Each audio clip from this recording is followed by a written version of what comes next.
Magandang gabi, Philippine Air Force. Alamin natin ang magiging lagay at taya ng panahon ngayong gabi ng Lunes, 04 May 2026. Para sa ating synoptic situation, meron tayong minomonitor na dalawang low pressure area na nasa labas ng ating Philippine Area of Responsibility. Una itong nasa 1,275 kilometers east of northeastern Mindanao. Nasa mababa ang tsansa na magiging isang ganap na bagyo ito sa loob ng 24 oras. Pangalawa naman ang nasa 2,815 kilometers east of northeastern Mindanao. Nasa katamtaman naman ang tsansa na mag-develop ito sa loob ng 24 oras. Ang nasabing low pressure area ay sa ngayon ay walang direktang epekto sa ating bansa.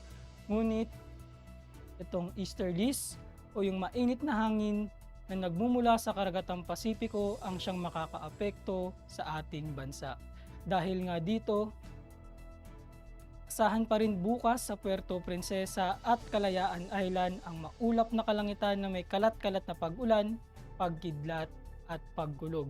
Sa natitirang bahagi naman ng Luzon, kasama na dyan ang Metro Manila, buong Visayas, pati na rin dito sa buong Mindanao, asahan ng mainit na panahon, bahagyang maulap hanggang sa maulap na kalangitan na may mga tsansa ng pulu-pulong pag-ulan, pagkidlat o pagkulog na madalas sa hapon o gabi. Para naman sa magiging lagay at taya ng panahon sa loob ng 3 araw simula Miyerkules hanggang Biyernes dito sa Metro Manila, sa Cavite, Lipa City, Angeles, Puerto Princesa, Kalayaan Island. Asahan ng bahagyang maulap hanggang sa maulap na kalangitan na may mga pulu-pulong pag-ulan, pagkidlat o pagkulog. Samantalang dito sa Mactan, Zamboanga at maging sa Davao sa Miyerkules, asahan ng bahagyang maulap hanggang sa maulap na kalangitan, ngunit pagsapit ng Huwebes at Biyernes, asahan dito ang maulap na kalangitan na may kalat-kalat na pag-ulan, pagkidlat at pagkulog.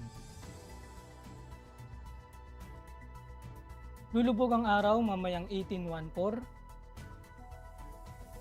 at sisikat bukas ng umaga ng 05:32.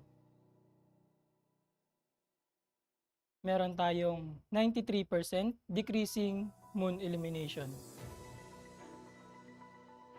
Para manatiling updated sa lagay at taya ng panahon, i-follow lamang ang Air Force Weather Center sa aming social media accounts. Yun lamang po ang lagay ng panahon ngayong gabi sa ngalan ng aming commanding officer na si Colonel Alvin Jan Cugador, PAP JSC. Ako si Sergeant Antonio Emrilio Jr., Weather Broadcaster ng Air Force Weather Center. Muli, magandang gabi, Philippine Air Force.